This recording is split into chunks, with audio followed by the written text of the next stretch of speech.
Assalamualaikum warahmatullahi wabarakatuh. Alhamdulillah, assalatu wassalamu ala rasulillah, la nabiyya ba'dah.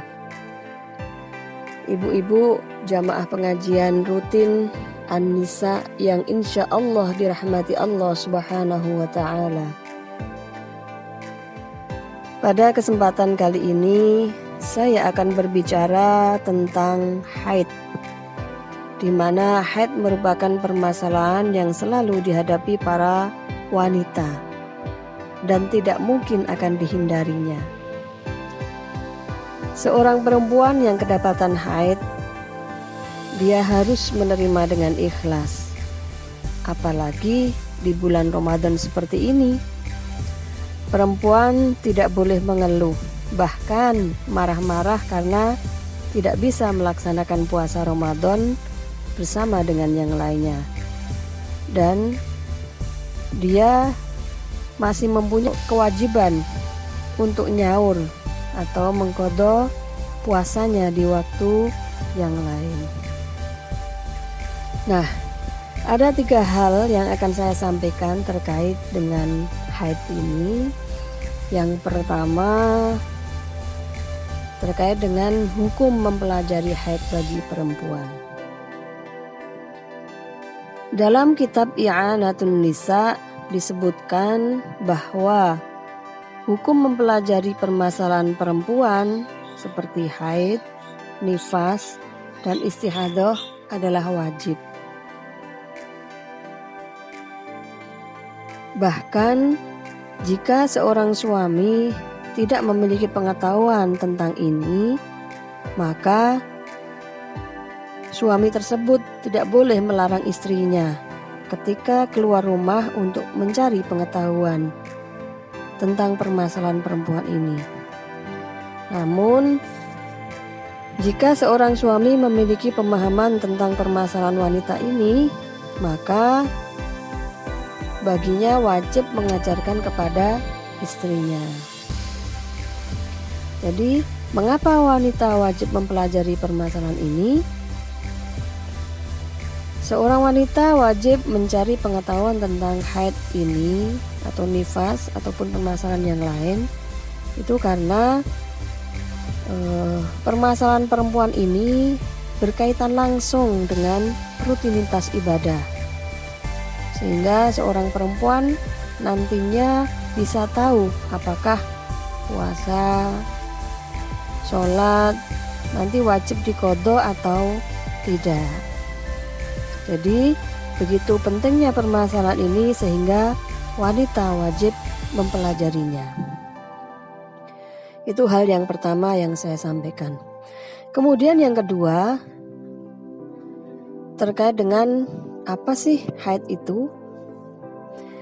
Nah, haid yang biasa disebut juga dengan menstruasi begitu. Dalam kitab I'anatun Nisa, haid secara bahasa artinya mengalir. Sedangkan secara istilah adalah darah yang keluar dari kemaluan perempuan yang sehat. Dalam arti, darah yang keluar tersebut bukan sebagai penyebab terjadinya sakit atau juga bukan karena melahirkan. Dan perempuan yang mengeluarkan darah ini usianya harus lebih dari 9 tahun kurang 16 hari. Nah, perhitungan 9 tahun kurang 16 hari ini sesuai dengan perhitungan tahun Hijriyah. Jika seorang perempuan yang mengeluarkan darah tersebut usianya 9, 10, 11 tahun dan seterusnya, darah yang dikeluarkan merupakan darah haid selagi darah yang dikeluarkan tersebut lebih dari 24 jam secara terus-menerus dan kurang dari 15 hari atau maksimal 15 hari. Namun jika seorang perempuan yang mengeluarkan darah kurang dari ketentuan usia yang saya sebutkan tadi, maka darah yang dikeluarkan bukan darah haid lagi, namun darah istihadah. Darah istiadah adalah darah yang rusak.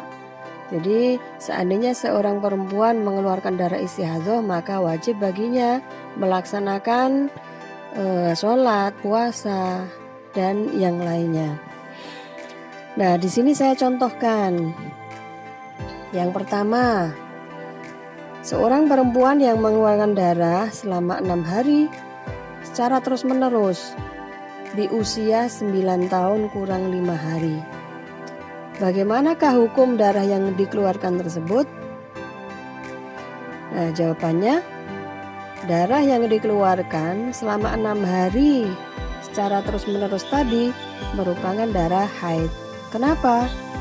Karena sudah memenuhi ketentuan usia, seseorang bisa dikatakan haid.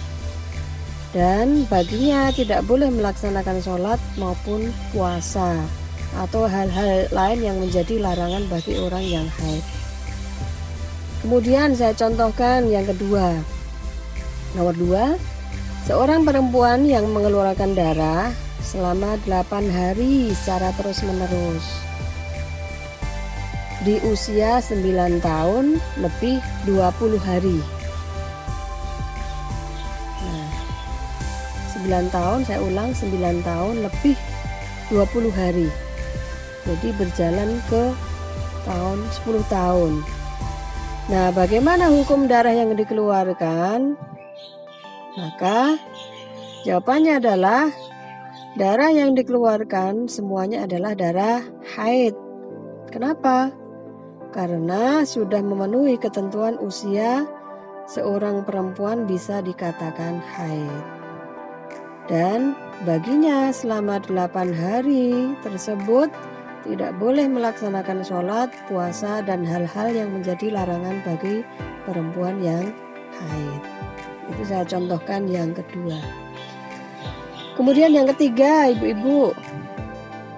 Yang ketiga, seorang perempuan yang mengeluarkan darah 10 hari di usia 9 tahun kurang 20 hari. Saya ulang. Jadi mengeluarkan darah selama 10 hari di usia 9 tahun kurang 20 hari. Nah, yang ini berbeda. Maka bagaimana hukum darah yang dikeluarkan tersebut? Jawabannya, darah yang dikeluarkan yang awal, nanti saya jelaskan di belakang, yang awal itu 4 hari pertama atau yang awal termasuk darah istihadzoh atau darah rusak, dan selebihnya yaitu 6 hari setelahnya termasuk darah haid. Nah, sekarang mengapa 4 hari itu menjadi istihadzoh kemudian 6 hari haid? Nah, 4 hari di awal kita hitung ya. Kalau tadi ketentuannya 9 tahun kurang 16 hari, padahal ini 9 tahun masih kurang 20 hari. Begini, biar mudah, sambil coret-coret, ibu-ibu boleh 9 tahun kurang 20 hari itu ya soalnya. Kemudian kita hitung maju, 9 tahun kurang 19 hari itu hari pertama. Kemudian 9 tahun kurang 18 hari itu hari kedua. 9 tahun kurang 17 hari itu hari ketiga. 9 tahun kurang 16 hari itu hari keempat. Jadi 4 hari itu termasuk darah istihadzoh karena belum memenuhi ketentuan. Kemudian selanjutnya 9 tahun kurang 15 hari, kurang 14 hari, kurang 13 hari, kurang 12 hari, dan seterusnya. Itu yang 6 hari itu termasuk darah haid. Nah, kalau darahnya 6 hari itu darah haid, maka dia tidak boleh melaksanakan sholat maupun puasa. Namun 4 hari yang di awal karena darahnya darah istihadzoh, maka dia wajib melaksanakan sholat, puasa, dan sebagainya. Nah, kemudian bahasan yang ketiga. Kalau yang tadi sudah saya contohkan 3, semoga bisa dipahami. Nanti kalau masih ada yang ganjel bisa ditanyakan. Sekarang saya lanjutkan yang ketiga. Yang ketiga yang akan saya sampaikan terkait dengan masa haid atau lamanya haid. Nah, dalam hal ini saya bagi menjadi 3. Yang pertama, masa minimal atau paling sedikitnya haid. Yang kedua, masa pada umumnya orang haid. Dan yang ketiga, masa paling lama haid. Yang pertama dulu. Yang pertama, masa minimal atau paling sedikitnya haid. Nah, paling sedikitnya haid adalah 1 hari 1 malam atau di sini dihitung 24 jam. Nah, yang dimaksud 24 jam di sini adalah darah yang keluar secara terus-menerus keluarnya. Kemudian ada pertanyaan seandainya, bagaimana seandainya 24 jam atau 1 hari itu keluarnya putus-putus, jadi seandainya dijumlah tidak bisa sampai 24 jam. Kalau kurang dari 24 jam di total, maka darahnya termasuk darah istihadhah, bukan darah haid lagi. Nah, di sini ketentuannya darah haid itu minimal 24 jam yang keluar secara terus-menerus. Begitu. Saya lanjutkan lagi. Kemudian jika putus-putus keluarnya, maka bisa dihitung selama keluar itu di total ada 24 jam. Selama berapa hari? Terserah. Namun yang paling lama atau maksimal 15 hari. Nah, bagaimana jika keluarnya itu lebih dari 15 hari? Nah, itu nanti akan kita bahas berikutnya. Jika dihitung kurang dari 24 jam, maka darah yang keluar bukan darah haid lagi, akan tetapi darah istihadhah atau rusak. Tadi sudah saya sampaikan. Nah, yang dimaksud putus-putus di sini bagaimana?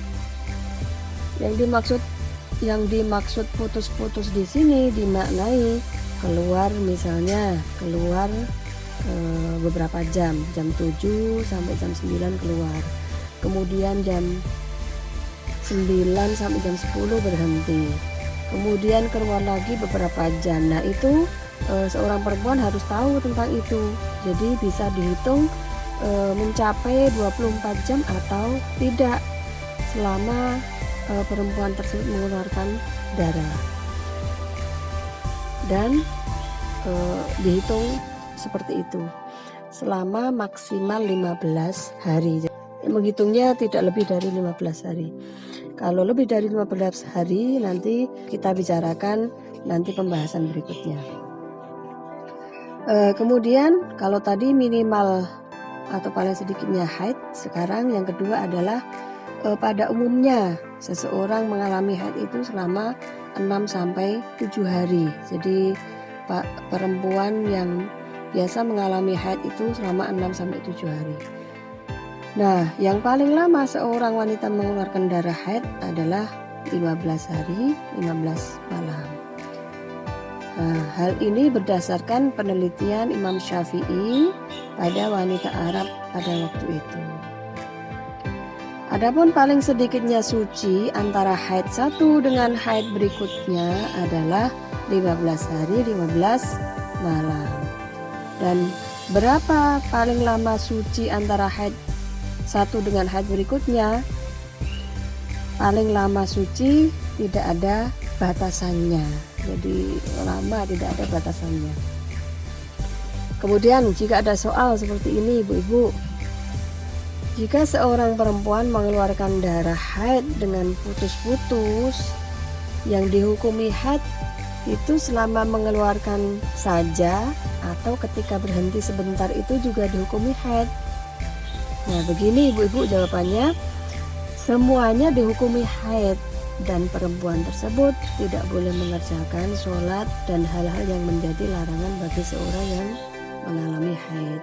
Jadi seandainya tadi saya contohkan jam 7 keluar sampai jam 9, kemudian jam 9 sampai jam 10 itu misalnya berhenti, kemudian jam 10 sampai jam 12 keluar lagi. Nah itu maka semuanya ya dihukumi haid, baik berhentinya tadi juga dihukumi haid. Begitu nggih Ibu. Kemudian sekarang saya contohkan lagi, misalnya